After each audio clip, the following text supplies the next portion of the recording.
On this episode of Lapeef, Let's Talk. Because if you come in my house with a knife, I'm going to shoot you. I'm If shooting. you come in my Facts. house trying to jump on me and grape, I'm going to shoot you.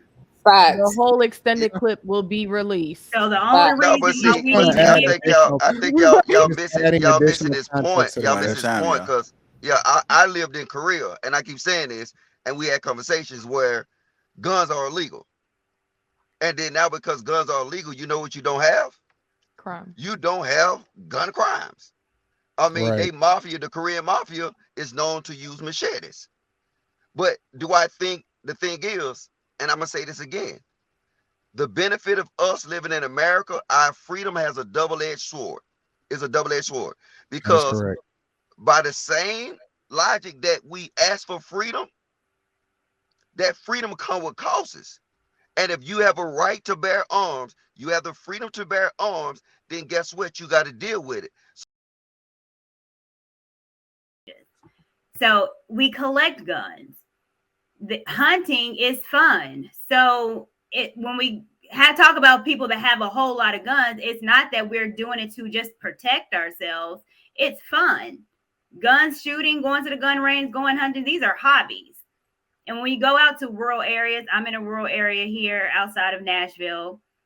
Everyone has guns. You'll hear guns shooting. It's just because I live there's woods. And so I don't feel like, oh, they shoot somebody getting robbed. I already know someone's over there hunting deer. But I feel safe. These people over here where I live don't doors unlocked. It's no because everyone carries. Because we know how to shoot and no one's gonna run in nobody's house because we have guns, but we actively shoot all the time. It's not I'm just carrying in my side or in my car just in case a nigga want a trip. No, we going out shooting just because we're stressed and we want to, empty a magazine on it. So I think that's something that logic. I understand what you're trying to say, but we forget to say that a lot of times when we do have guns in the South, particularly, it's more than just protection. Like we collect them. We like to shoot. Yeah, we gotta move on to the next question. So go ahead and finish No, up, and let me finish this too. And I'm all Y'all for didn't let Kay speak either. my I was watching videos on YouTube of kids shooting, and I was showing my daughter, how do you feel about this? Do you feel comfortable in guns or shooting guns? And she's like, yes, she's used to mom. She's used to her dad having guns. So she wants to. So once she turns 7 or 8, I'm going to start taking her to the gun range because I want her to feel comfortable. I don't want her to be in a house with guns and she's scared of it. I want her to feel comfortable. I want her to learn how to shoot. That's when I started when I was 8.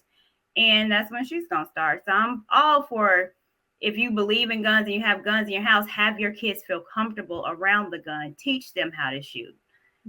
And that's safety to me. Yep. That's a norm in the South, though. For real. All right, go ahead, Kay. Logic, how did the guy who killed all those children in Texas get the gun? How did he get it? Because I thought he bought it from a store at 18. So when you say there's already those restrictions, I'm just trying to see, like, how did he get that gun with that high capacity magazine or whatever? How did he get it? Or is the media just lying? No, you said initially your point was you were saying 17. I said no, you got to be 18. I didn't say any age. I said there should be an age, and you said there's Okay, and I said it is an age. Okay, but my point is that boy at 18 was able to go to a store and then go the next day and kill 20 third and fourth graders. So I'm saying that that's a problem. And then for people to just, well, there's already an age. 18? That's not old enough. You can't even drink. But you can go to war. Okay, all of that's a problem. So you want us to stop 18-year-olds from going to war? Oh my goodness, you want to change the topic? No, I'm just saying, you say it's a problem. Are we still talking about gun laws and things like that? Oh no, I'm just saying. Okay, so what I'm saying is this. Look, I understand you have these isolated incidents, and then believe it or not, this school shooting will still be classified as an isolated incident because if you go by definition, everybody is triggered by this mass shooting that's happening now. But in ghettos, mass shootings happen every What day. does this have to do No. with If you're gonna ask me, I'm gonna about tell the you. age? No, because you're not Listen, answering it. You're going way around. no, I'm not. I'm saying- explaining your point because you're using this as an example. What am I doing?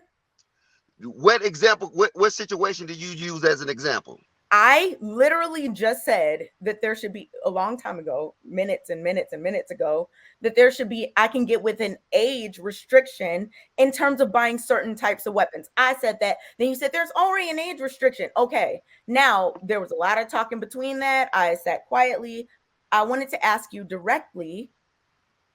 Okay. The person who went and bought the gun that he used to kill 19, 8 through 10-year-olds. How did he get it? He bought it at a store. He should not have been able to buy that type of gun with that many rounds at a store at 18.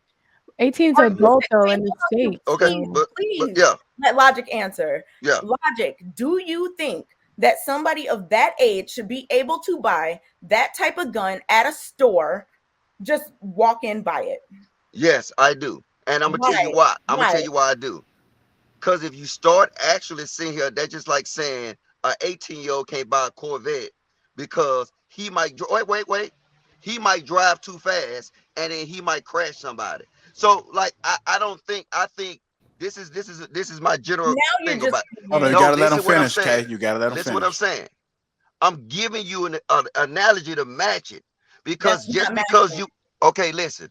Out of all the 18-year-olds buy guns every day, you're going to see and say because of one 18-year-old did something stupid, we need to therefore take all the guns away from 18-year-olds. Imagine if that was your kids. No, and I'm with you. Like, come on. And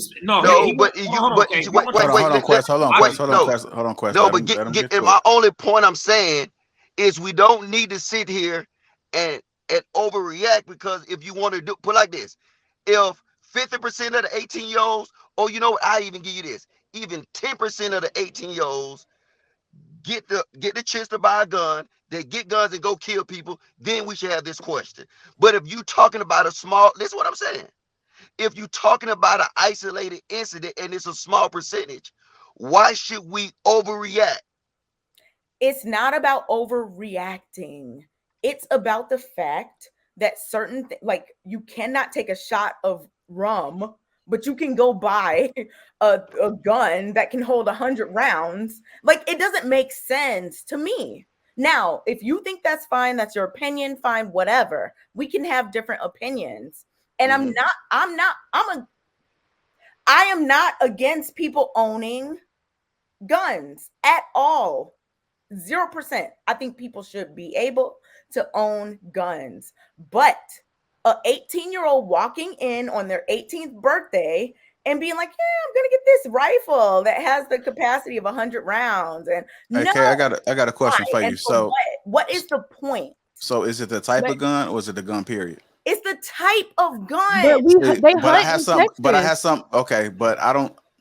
It'd be a different story if you were saying 18-year-olds shouldn't have guns, period. Because if you're purchasing a gun, then you're making the assumption that they know how to be responsible with it, right? Mm-hmm. Right? I mean, like the most average person to say, if you allow them to buy a gun, that they know how to be responsible. It shouldn't matter the type. If you allow them to buy a Corvette or a Corsica, it don't matter. Like, they should know what to do with it, right? A Corsica. Yeah, I had a Corsica. A Chevy Corsica. Yeah, I did. But I'm just saying, I mean, it's either you. We can have different opinions. Yeah, we have different opinions. But let me ask one more question, Jerry. I know you want to move on. The way that I'm reading the question is that I think what Michael Blackson is saying is that if nobody owned guns, what would be the need to own? What would be the need for a gun? Because it seems like everybody's answer was we needed to protect it, because what Quest said specifically was, I want what everybody else has. So according to what Michael Blackson's saying, and I'm not saying I agree with him or not, I think what he's saying is that if nobody owned them, then what will be the need for them? Because if you come in my house with a knife, I'm going to shoot you. I'm shooting. If you come in my house trying to jump on me and grape, I'm going to shoot you. The whole extended clip will be released. So the only No, but reason see, we need to I think y'all missing his point. Y'all missing his point yeah. because I lived in Korea, and I keep saying this, and we had conversations where guns are illegal, and then now because guns are illegal, you know what you don't have? Crime. You don't have gun crimes. I mean, Right. the Korean mafia is known to use machetes. But do I think the thing is, and I'm gonna say this again, the benefit of us living in America, our freedom has a double-edged sword. It's a double-edged sword That's because correct. by the same logic that we ask for freedom, that freedom comes with costs. And if you have a right to bear arms, you have the freedom to bear arms, then guess what? You got to deal with it.